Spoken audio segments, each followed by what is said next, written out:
Hey everyone, Sula here from MistyHilltops.com. Thanks for stopping by. In this episode, I'm working on a 4x7 double-page spread for my Autumn 23 mini album, and I titled this page Gather Together.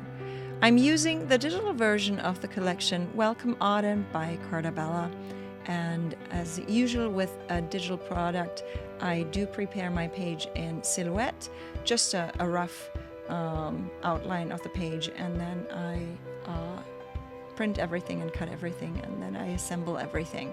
So for this one, I am starting with a stamp on the back of the page, on the background of the page, and so I am trying to decide where I want to place it, and so it's going behind there, and so I use my stamping tools because that will help me to place things even with putting embellishments down and knowing where I can put it. So this is what I'm doing there. I'm adding this stamp, and then I'm doing the same for the other side. Now I'm not caring too much here about cleaning up my stamp because I want to use the same ink again, and so I'm just doing a guesstimate here of where that stamp should go, and then I'm starting to ink it up again and put it back on the other side of the page. Like I said, it is a double page spread. So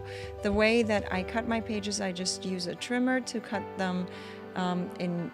Basically, I cut two pages together, fold them, and I have a flap for the bottom, so that closes it, and then the spine, or the I guess there's a gutter piece, a spine piece, that is what will close the two pages in the center. So right now the pages are open. I can flip them open if I want to do some sewing, if I want to do stamping without anything in the background. I can do all that because I can flip the two pages apart. So that was the intention, but I don't, because I fold it over and I use flaps and stuff, I don't need to put glue on the entire background of the page there. So that's going to save me some glue and some time and some work as well. And it gives me the flexibility with the strips that will go between the two pages. I can choose for the gap to be wider if there's a lot of bulk, like florals and stuff, flowers. I like to create my own flowers. If there's little bulk, I can make them narrower, and so it gives me a lot of leeway when I put the album together at last. So right now all I need to do is make sure that the two pages align. The strip of pattern paper that goes across both pages and needs to be aligned with the other side of the page there, and the same with this side there. So I'm trying to make sure that the two pages are aligned well, so that when they come together in the album, things will be continuous there. And then I have this circle piece, and while the other parts are actually smaller pieces that I already cut apart, when I designed this in Silhouette, I just created them in these smaller pieces. With the circle, I didn't want to cut it apart yet. I will cut apart the page later as I finish the work there. Here I'm kind of estimating, but most of it will be covered up, but where that paper strip will go there. So I'm trying to decide where it needs to go. And obviously I have the page design open in front of me on my computer so that I can always reference it. And there's a lot of embellishments that I'm not adding to the Silhouette page that I designed. I just add them as I go later on. I just create a whole bunch of embellishments that I can then just throw on the page where I feel it would look all right. So here I have a row of photos that I want to use, and it will go across the two pages. I have to be aware, I don't want the photos to be cut apart, so I had to pay attention where that center line there is, so that would be the edge where I start to line up my photos against. So that's why I start with a center photo there. Here I have a a journaling label that I'm adding, and then a little piece that where I stamped a little sentiment on top for a label.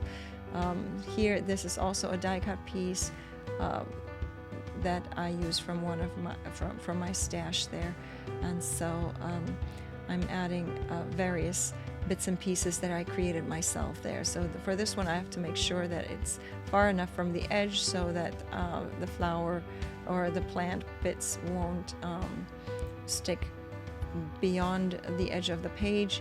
And then I have this little leaf piece that I want to put underneath the embellishment. This embellishment actually comes from the digital collection, so that's the nice thing. I can resize everything to fit my page exactly. Originally it's much larger, obviously, but with a digital product I can reduce the size to what I need. And then I also die cut a whole bunch of flowers and then watercolored them and shaped them. I like to shape them to give them some dimension. Also, to get more dimension, I also always run a card around the edges of my paper so that they kind of the paper pops off the page a little more, and so that just gives the whole page a lot more dimension. Here I have my title, and I used a stamp from, I have this autumn season stamp set that has the word gather, and then I just pieced it together. Like, there are pieces, and I've just fussy cut out the word gather, and then used a simple cut to cut out the word together, and then added that there for my title. And now I have more embellishments that I want to cluster around the page there. So I have, again, I try to work in clusters of 3 using odd numbers, and to create kind of a visual triangle. That's what I try to do with most of my pages, though I'm not too strict about it. And so here I try to put the next embellishment cluster, so layering things there with flowers and various things. I try to not make each cluster exactly the same. I try to use different elements. The flowers will be repeated, but then I have other elements that I add to each of the clusters. Here's my last little cluster that will come. And I decided to put that here at the bottom of the circle there. We had this was a kind of a work trip, and we were all offered tea, and so I have those cups there to signify teacups and remind me of the occasion that we were given to have some tea and have a little conference there. And so now all I need to do is add my word strips. I have created these word strips myself. I just use them in a word processing document, and then I print them on heavy-duty cardstock, and then I cut them out, and then they can go on any of my pages, and they make lovely embellishments, and they're free. And so if you're interested, you can find free word strip documents on my blog, mistyhilltops.com. You can download them there for free as freebies, but I also create more, and I try to obviously fill up my page that way so that there's as little waste to that as possible. So here I'm adding my last, and you see there it kind of creates yet another cluster there, but making it a 4th cluster. But I'm, like I said, I'm not too strict about sticking with the rules. I just try to generally keep to them. So this is my page done. I'm going to leave you with some more close-ups. I hope you enjoyed this video. Give it a thumbs up if you did. Consider subscribing, and I hope you have a great day. Thanks for watching. Bye.